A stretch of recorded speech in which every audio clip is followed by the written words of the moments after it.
বিসমিল্লাহির রহমানির রহিম। ধর্মের জন্য কোনো জোর জবরদস্তি নেই।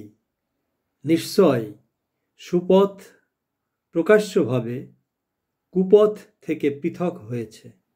সুতরাং যে তাগুতকে অর্থাৎ আল্লাহ ছাড়া অন্যান্য বাতিল উপাস্যসমূহকে অস্বীকার করবে ও আল্লাহকে বিশ্বাস করবে, নিশ্চয় সে এমন এক শক্ত হাতল ধরবে যা কখনো ভাঙ্গার নয়। আর আল্লাহ সর্বশ্রোতা মহাজ্ঞানী। সূরা বাকারা আয়াত 256।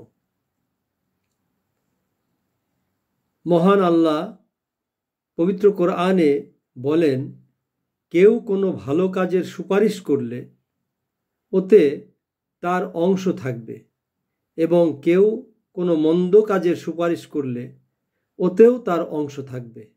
বস্তুত আল্লাহ সর্ববিষয়ে ক্ষমতাবান। সূরা নিসা আয়াত 85। মহান আল্লাহ আরও বলেন, হে কিতাবধারীগণ, তোমরা ধর্মের ব্যাপারে বাড়াবাড়ি করো না এবং আল্লাহ সম্বন্ধে সত্য ছাড়া মিথ্যা বলো না। সূরা নিসা আয়াত 171।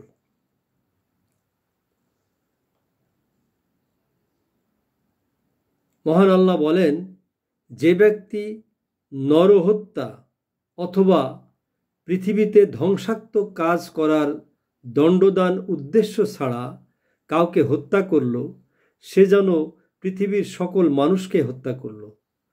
আর যে কারো প্রাণ রক্ষা করল, সে যেন পৃথিবীর সকল মানুষের প্রাণ রক্ষা করল।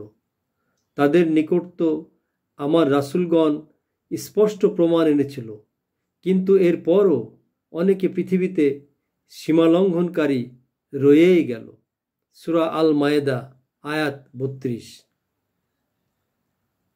মহান আল্লাহ পবিত্র কোরআনে বলেন, আর আল্লাহকে ছেড়ে যাদেরকে তারা ডাকে তাদেরকে তোমরা গালি দিও না, কেননা তারা সীমালঙ্ঘন করে অজ্ঞতাবশত আল্লাহকেও গালি দেবে।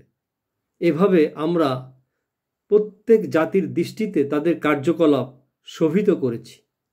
তারপর তাদের রবের কাছে তাদের প্রত্যাবর্তন। এরপর তিনি তাদেরকে তাদের করা কাজগুলো সম্পর্কে জানিয়ে দেবেন। সূরা আল আনাম 108 আয়াত। মহান আল্লাহ পবিত্র কোরআনে বলেছেন, তোমাদের পথ ও পন্থা তোমাদের জন্য, সে পথে চলার পরিণতি তোমাদেরকেই ভোগ করতে হবে। আর আমার জন্য আমার পথ, যে সত্য পথে চলার জন্য আল্লাহ আমাকে নির্দেশ দিয়েছে, এ পথ ছেড়ে আমি অন্য কোনো পথ গ্রহণ করতে মোটেও প্রস্তুত নই। সূরা কাফিরুন আয়াত 6।